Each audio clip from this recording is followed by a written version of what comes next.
Hey, hi everyone. Thanks so much for joining us for the launch of Holly's Hell by Holly Deane-Johns. I'm Holly's publisher, Jessica Mudditt of Hembury Books, and it's been an absolute pleasure to work with Holly over several months on publishing her remarkable book, Holly's Hell, 7 Years in a Thai Prison. Congratulations, Holly. How are you feeling? Thanks, Jess. Yeah, feeling really excited. Like, it's been a long time waiting for this day to happen, and yeah, it's finally here. It's great. Yeah. Can you tell us, please, what your book is about? So it's pretty much a story about my life. So growing up as a child,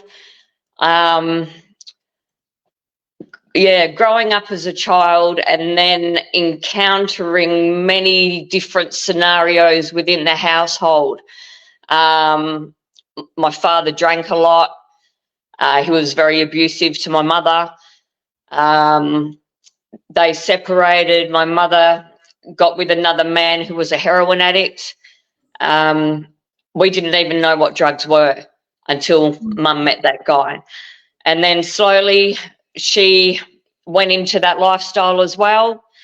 And that sort of had a knock-on effect to all of us kids who at some point all became heroin addicts. Every single one of us ended up in jail because of our addiction. It just made a normal everyday household go from being typical family to just devastating everybody. And tell me about what happened when you were 20 years old, when you went to prison for the first time. What were the circumstances around that? So the circumstances around that were,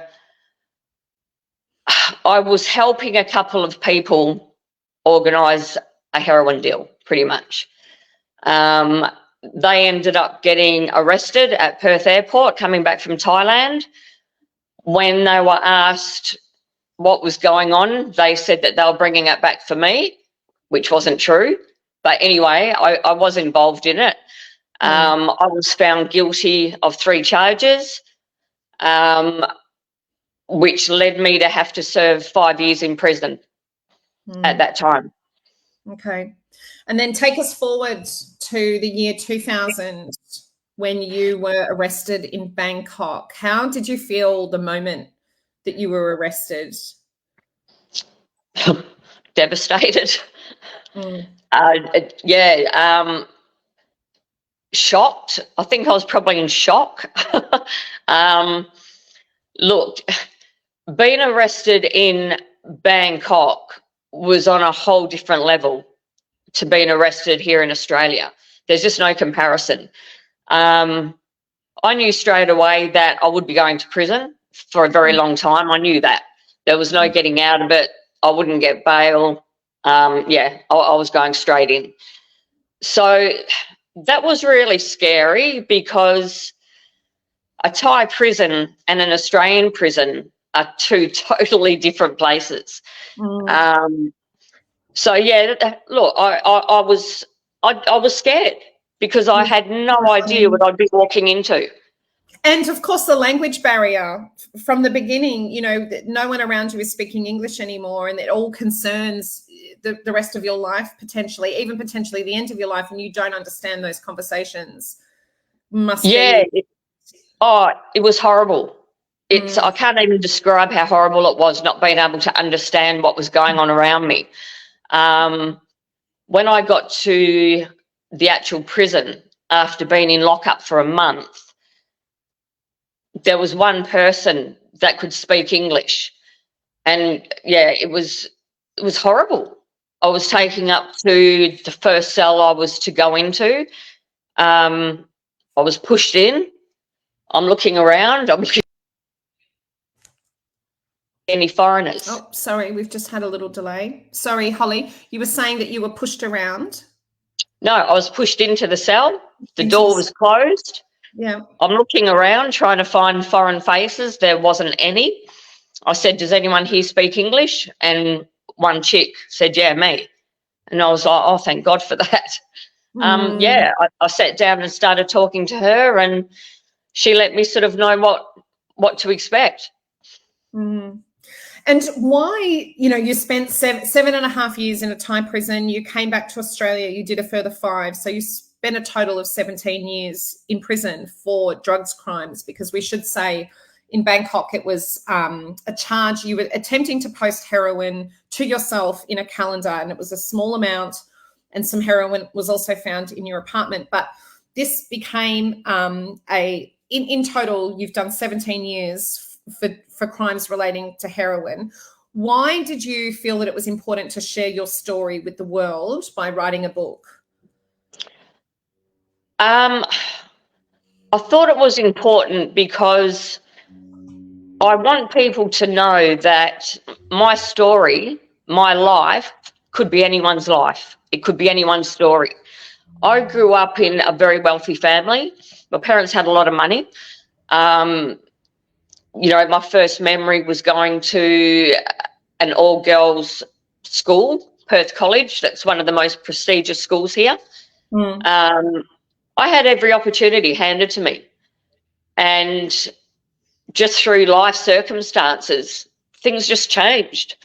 I want people to know that it can happen to you. It can happen to anybody you know. Drug addiction it's out there. And I think it's out there now more than ever before. I think it's important as well that people understand what it is like to be in a foreign prison.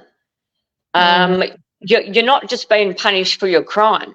You're being punished every day you're there for everything. Yeah. It's not just your crime you're repaying. You're repaying with your life and with your mind and with your body.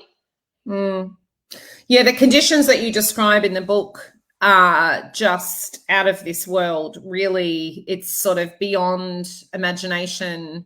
And that today there are prisoners in that prison and in prisons around the world in these shocking situations with no human rights. I think there needs to be some reform so that there's minimum humane standards and survival. Like every day you had to survive, and friendships were a really key part of your survival. Can you tell me about some of the really significant friendships that you had in the Thai prison? I was very close to a few of the women,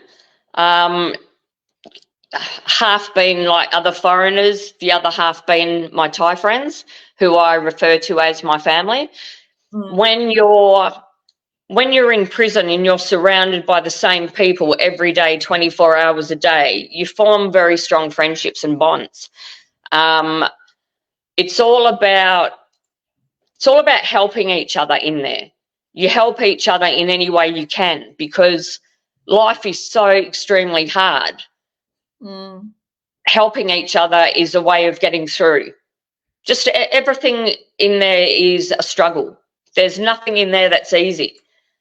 So your friendships that you form are so important. I remember it's what helps you get through. As your editor, I had to wrap my head around a lot of stuff, because my idea of prison is not the same as what prison is like. For one, that there's a full-scale economy, a black market economy. And I was trying to work out, but why do you have to work? You're in prison. Surely that's not a responsibility you need. And you said to me a number of times, no, but you had to buy everything from a bucket to the water that you would put in the bucket. So without work, for some of the older women or the women that were sick, it just became absolutely terrifying, if they weren't able to work somehow or get something in exchange. It was just... Look, it's, one of the big things that stick out in my mind is the work in there was... a lot of work would be brought in from outside. So everybody was under really hard time constraints. Everything had to be done by a certain time. So everyone was under the pump, like heavily under the pump. And I I met many women who were sick, and you could see they were sick, but they didn't go to see the nurse or the doctor, because that would be time that they wouldn't be able to work, and they wouldn't be able to meet their work quota. Therefore, they wouldn't be paid at the end of the 3-month period. Seeing stuff like that, absolutely heartbreaking. Like, you try and get your head around that. You're sick, but you're not going to go and see a doctor or a nurse because you're going to be missing work. That's insane. It's insane. Yeah, it's just so difficult. I would like to talk about your mindset, and what to me was remarkable was that you were 10 months into a 31-year sentence and you made the decision to stop taking drugs, because again, there is a full market economy and that includes access to drugs. So you continue to take heroin. Can you tell us about the day you woke up and decided that you were not going to use drugs anymore? So, I say this in the book, it sounds really cliche, but, you hear of people having a light bulb moment. And that really is what happened to me. I woke up one morning, I was sitting there looking around at my surroundings, and I thought, what am I doing? What am I doing? Look at where you are. A light came on, it really did. And I was like, I can't do this anymore. Look what I've done to myself. Look at where I'm going to be for who knows how many years, but I knew it would be a long time. Look what I've done to my family. Look what I've done to my friends. Look what I've done to my life. I've ruined my life. So yeah, that it was just a moment of awakening, I suppose. And yeah, from that day on, I didn't touch drugs ever again. Didn't want to at all. What about withdrawals and that kind of thing? And there was not much joy to be had to kind of divert your attention. How did you, mindset again, how did you deal with withdrawals and stuff? Mindset for me is a really big thing. I've always been a really positive person and a very positive thinker. I hate negativity. I don't delve into negativity. It was just, I'd sort of speak to myself in my mind, pretty much. Like, it's okay, you're going to get better, it's not going to be as bad as you think it's going to be. Just positive affirmations and stuff like that. That helped me get through a lot of stuff in jail, just by having that positive mindset. Because you tried rehab before a number of times, and how was your experience of that? Rehab was a total waste of time for me, because I wasn't doing it for myself. I was doing it to please my mum and dad. So if anyone's going into rehab for any other reason than you yourself want to stop, don't bother. It's not going to work. You have to be 110% invested in getting better. Okay. What was it like, the experience of writing the book? When did you start writing and when did you finish? And did you enjoy it? So I started writing the book the first day I was in the lockup after getting arrested. I don't know why, but I just had the feeling that I have to write a book. I will write a book. I have to document everything that's happening to me.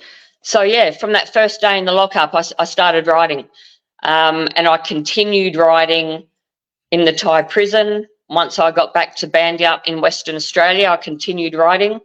When I was released, I continued writing. Look, it's taken me so long because there were times when I couldn't even think about writing. I couldn't go there in my mind. There were months when I didn't write anything. When I got out of jail, I didn't know it at the time, but I was diagnosed with severe post-traumatic stress, depression. So in order to get myself in a good place, I did a lot of counselling and work on myself. That's what got me through to the place where I am today. Yeah, so look, I continued writing. I could still be writing today, but as you know, but there has to be an end line. It's like, no, that's it. I've got to stop, or I will keep writing for another 5 years. So it was a process for me, a very long one, but I think it's had to be that way. I liked how you said that with your late husband, Stephen, you'd run to him and say, oh, but there's something else I've got to include. And he'd say, Holly, stop. Yeah. There'll always be something else. Yeah. But that is why, you know, now you've done some media interviews and you've got many, many more coming up, and you can use the platform you have through the book to help other people and to share the message of, I guess, the dangers of addiction. What kind of message would you like to share through the book? Pretty much what I said earlier, Jess. You know, this story could be anyone's story. Doesn't matter who you are, doesn't matter where you come from, doesn't matter if you're rich, if you're poor. You know, I believe that a large percentage of people out there either have something like this going on in their immediate family, or they know of somebody. It's all around you. It's out there. People just need to know about it and be honest about it. And my book, it's all honesty. Everything. It's all true. It's all honest. And I'm fine with that, because you're getting the real story, the true story of addiction. Yeah. Not only that, you know, addiction, alcoholism, mental health, like there's a lot. There's not just addiction, there's a lot that goes with that as well. What are your thoughts though on, in terms of the importance of our childhood to guard against addictions? Because you first tried heroin at the age of 15, which is exceptionally young. You know, what do you think about trying to keep kids and drugs very, very separate? In my case, my mother and I, we weren't like a typical mother and daughter. We were like best friends, which I thought at the time was terrific. All of my friends were like, oh, your mum's so cool. I wish my mum was like that. And when you're a teenager, that's music to your ears. But, you know, looking back as an adult on that time in my teens, wow, how wrong that was. The relationship shouldn't have been like that at all. I had no boundaries at all. You know, I was a 15-year-old kid living like a 20-year-old kid. Yeah, you couldn't have foreseen the consequences of using heroin, and I think 15-year-olds can't. That's just too much to expect. And then your life is set on a certain trajectory that can get more and more serious. Oh, for sure, definitely.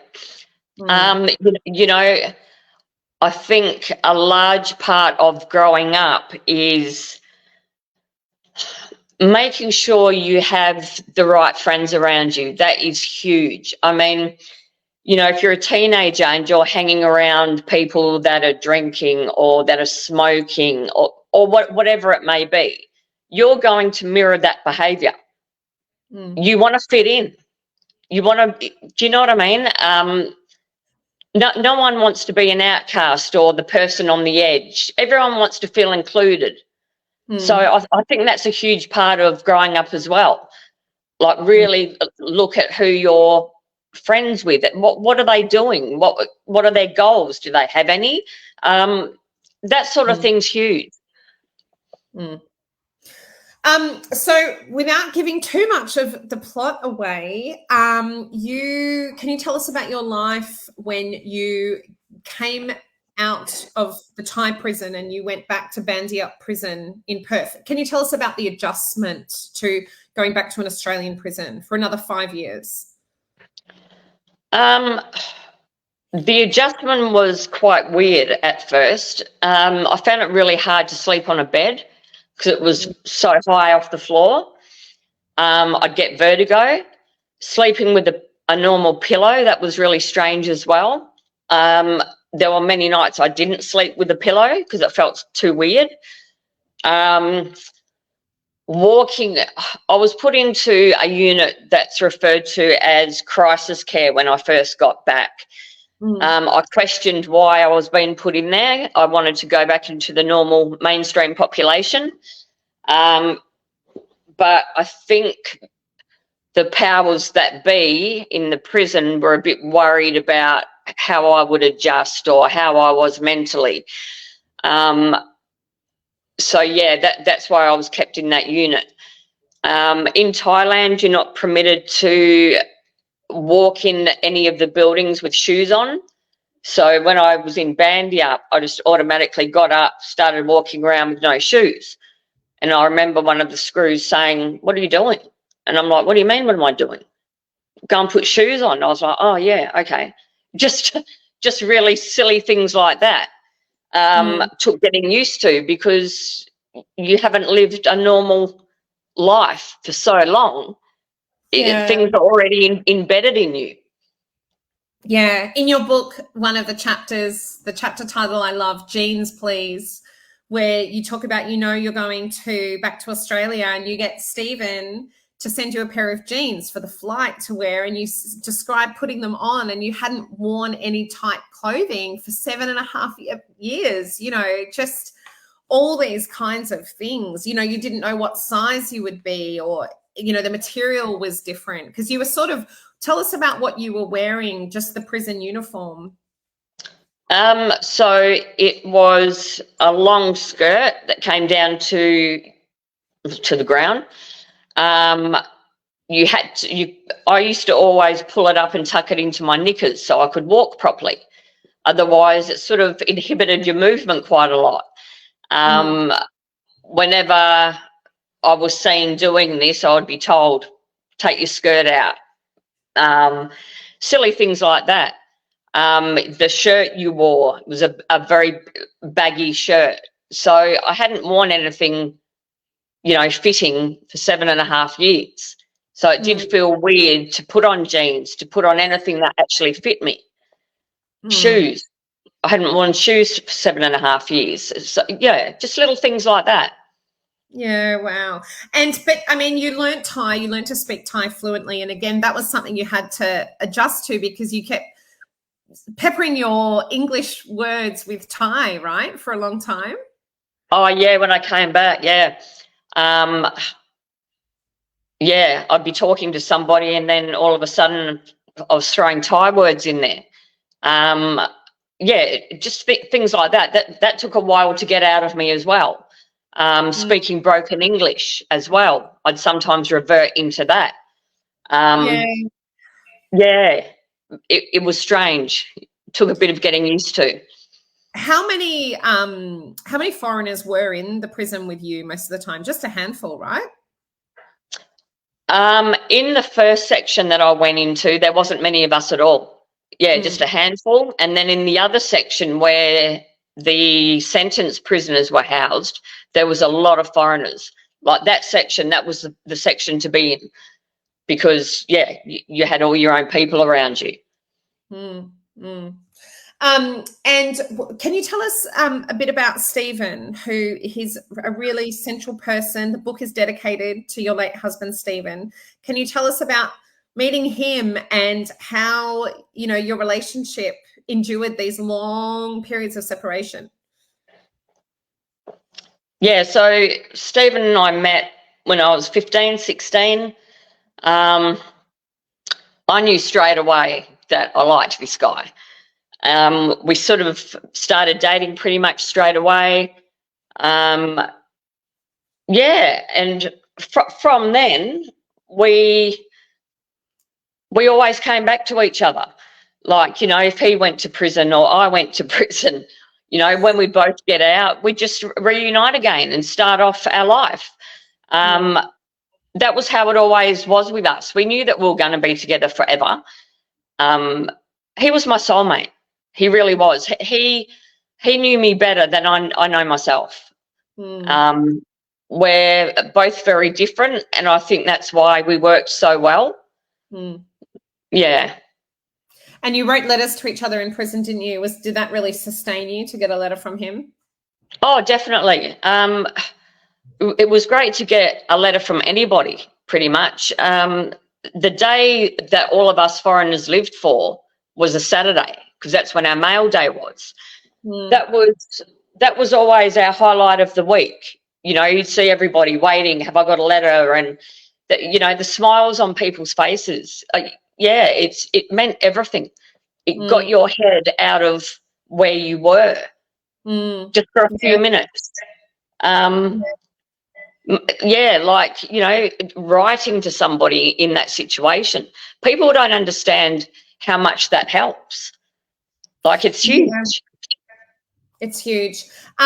We should really talk about the person who's responsible for making this book happen, which is Yvonne, and she's here on the call.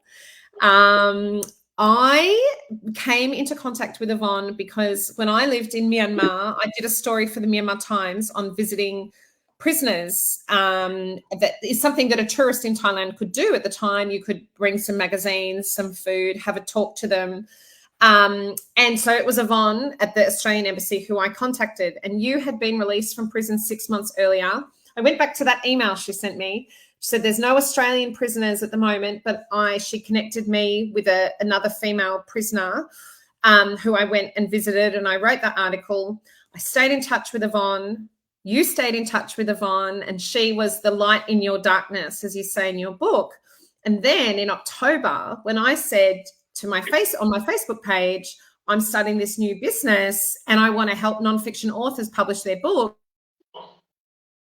she said you should meet Holly. So Yvonne is the whole reason that, and it was at the time that you were really completely ready to publish your book and share it with the world. So there's a lot about Yvonne in the book. So maybe, Holly, you could tell us about how important she was to you.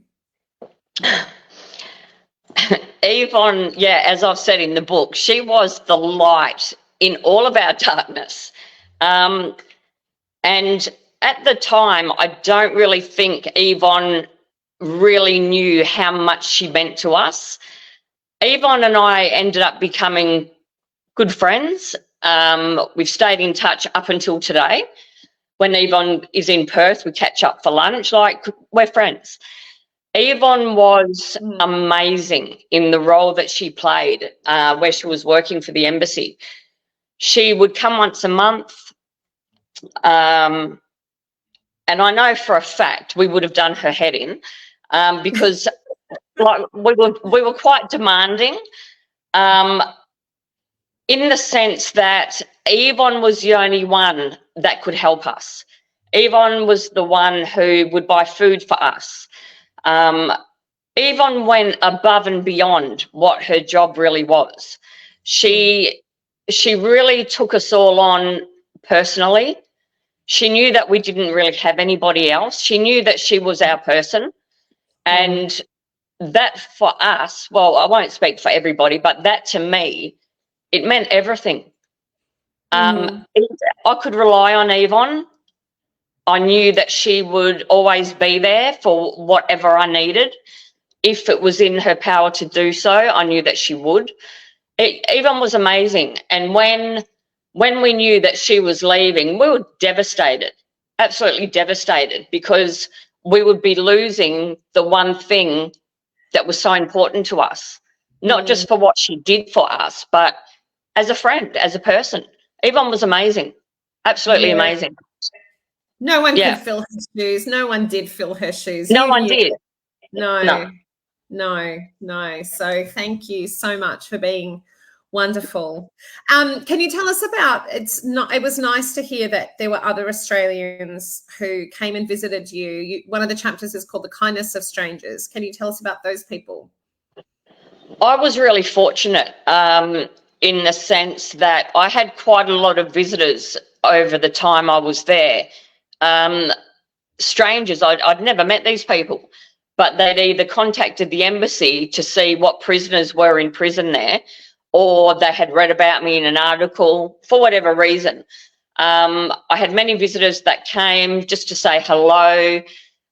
Do I need anything? Do you need food? Do you need money? I had a lot of visits like that, and those people absolutely made my day. You know, just to have a visit and get informed of what was happening in the world. We didn't have access to news, newspapers, anything like that. We didn't even know that 9/11 had happened until 2 weeks after. The tsunamis, like all the big events, we didn't know happened. We were totally in the dark. We weren't permitted to watch any news on the televisions in the cell. The only news we could watch was news of the royal family. If any other news came on, the TV would be turned off. I think we should speak about the screws, who are that was a new word for me, but the prison guards, and so we have the kindness, but we have from Australians like Yvonne, but what about the cruelty of the screws?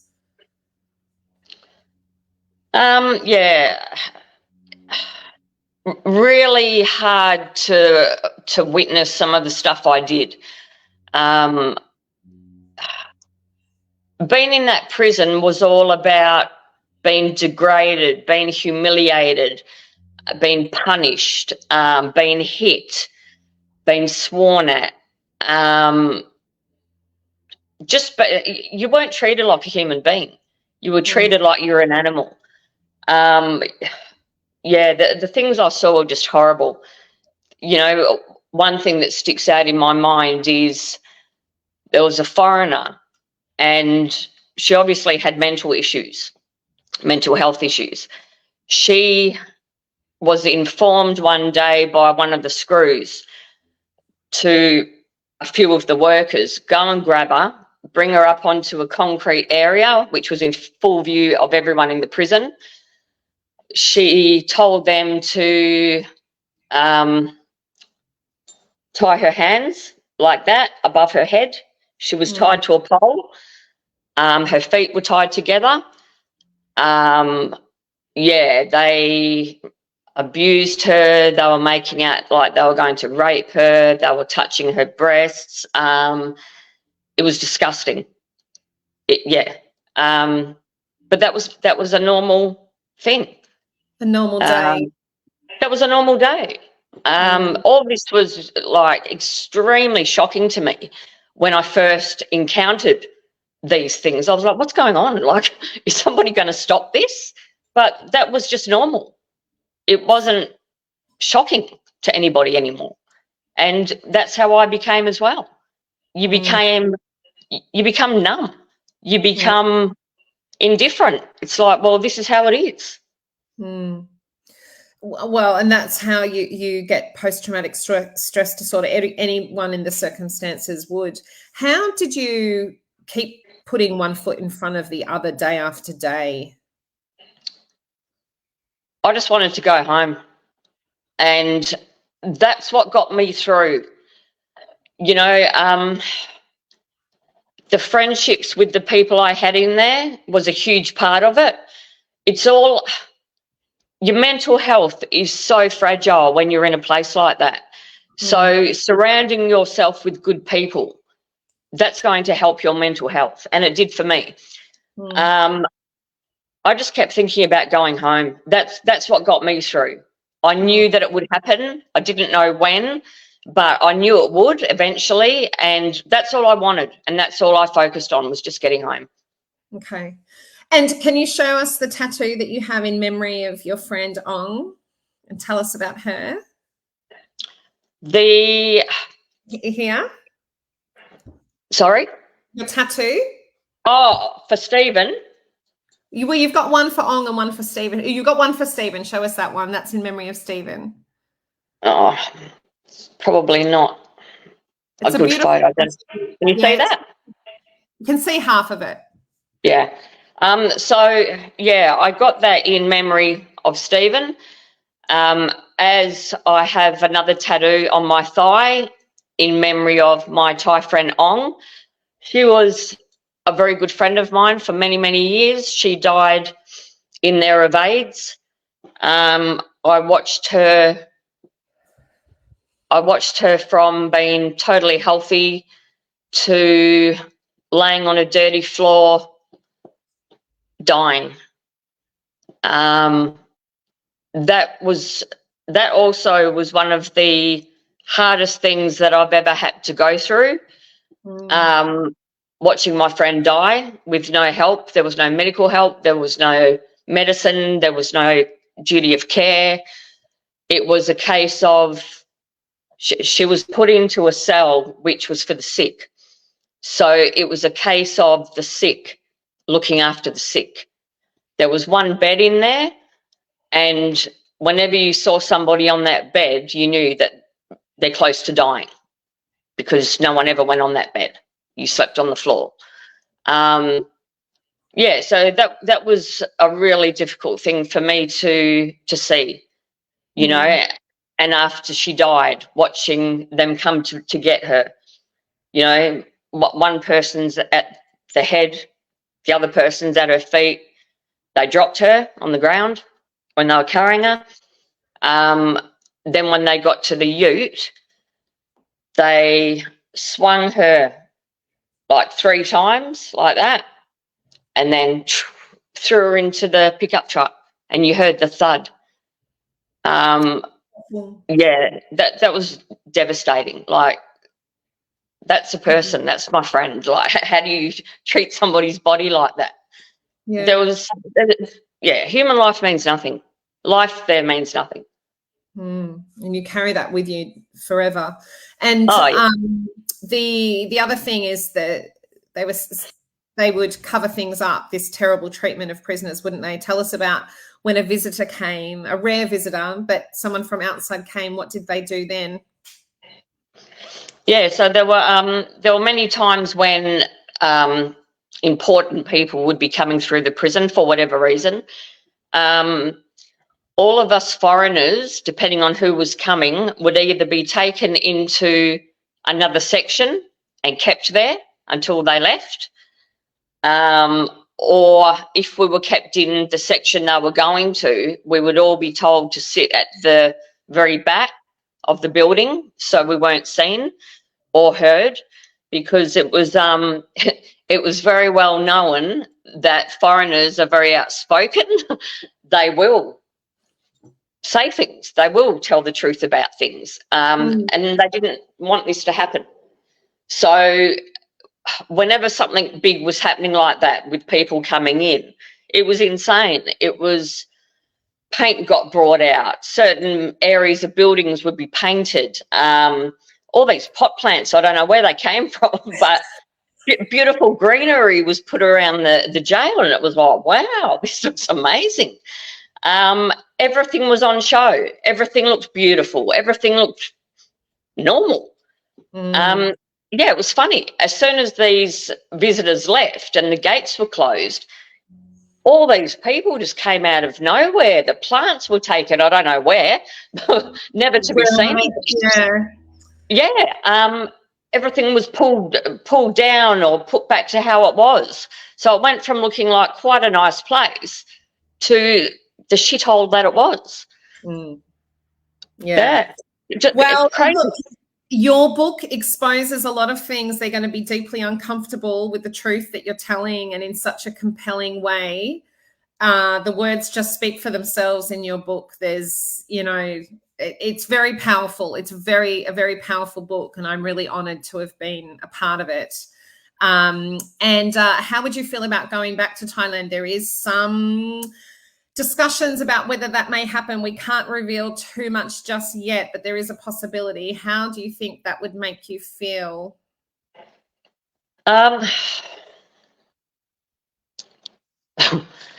It's a hard question. Look, I would be happy to go back. I mean, I love Thailand. I always have. I love the food. It's a beautiful place. It would be, Oh, look, until I actually set foot on ground there, I really can't know how I will feel. Yeah. I think it will bring up a lot of emotions for sure. Yeah, I don't really think I can answer that question.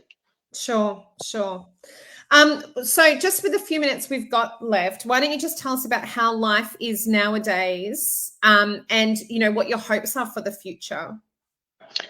So, as a lot of you will know, I have been doing FIFO work with my mate Chris Harrison, who is tuned in. Hi, Chris. Which I absolutely love doing.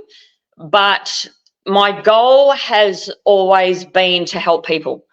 I knew many, many years ago that this would be my future, which is why when I was back in Bandout Women's Prison, I used that time to study. I have a diploma in youth work, community services. I'm a certified hypnotherapist. I've done a lot of study. I have a lot of tickets under my belt, so to speak. My focus is really to help people who are going down a similar path to what I did, or maybe they know somebody who is going down that road. I have a lot to offer people. I haven't just read a book about all these things. I've walked the walk and I've talked the talk. I know what I'm talking about. I've been there. I've lived it. So that's really what I want my future to be. I'd love to be talking at high schools. I'd love to be talking inside prisons, in rehabs, anywhere. There's no place that I would say no to. I'm open to everything. I'm excited for what the future holds for me and what I can bring to people's lives. Yeah. Fantastic. That's wonderful. Well, I have found you such an inspiring person to know.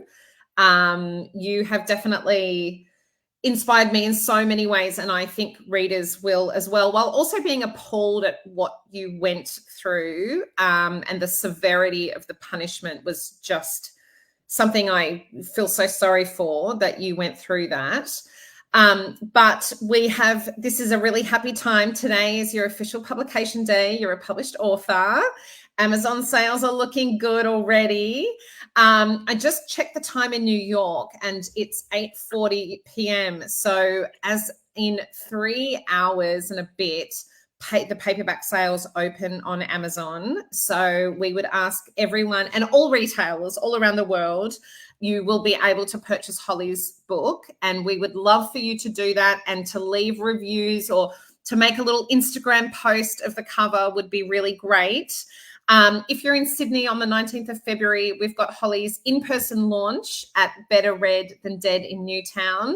And Holly's going to be in Sydney for that week. So if you know anyone in Sydney who Holly could meet with or talk with, please get in touch with us. She'll also be doing some podcasts with the likes of Jessica Rowe. There's heaps of media and everything. And yeah, we just encourage you to please tell a friend about Holly's book if you enjoy her book, so that we can get the message out to as many people as possible. And we just say congratulations to Holly, because you've gone through, authors will always say it's really hard to write a book, but you hands down have gone through more than most people will ever even begin to understand in the journey to becoming an author. So well done, Holly.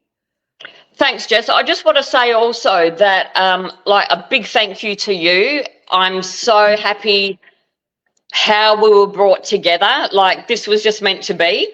Thank you again, Yvonne. Yeah. It's been great working with you. You've made this process for me so easy.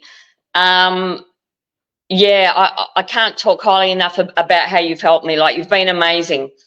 Oh, thank you. Thank you so much. It's been an absolute pleasure. And you were my first client, it has to be said. And when you messaged me and you said, oh, there's a big publisher, I'm just waiting to hear back from them. I've got a no from one. And I was like, please say no, please say no, please say no, please let me get this book. And then I've just been wildly excited ever since. And we've had so much fun working together, haven't we? We have, yeah, it's been great. Yeah. Yeah. And more fun to come when I'm in Sydney. Heaps more fun. All right. So congratulations. Here's Holly's Hell. It's got photographs inside as well. There's some amazing photographs of Holly's early life as well as in prison. So please get a copy. And thank you so much, Holly, for sharing your story with us. No worries, anytime. And just a big thank you to everyone that's tuned in. I really appreciate it. Thanks a lot. Bye, everyone. Bye.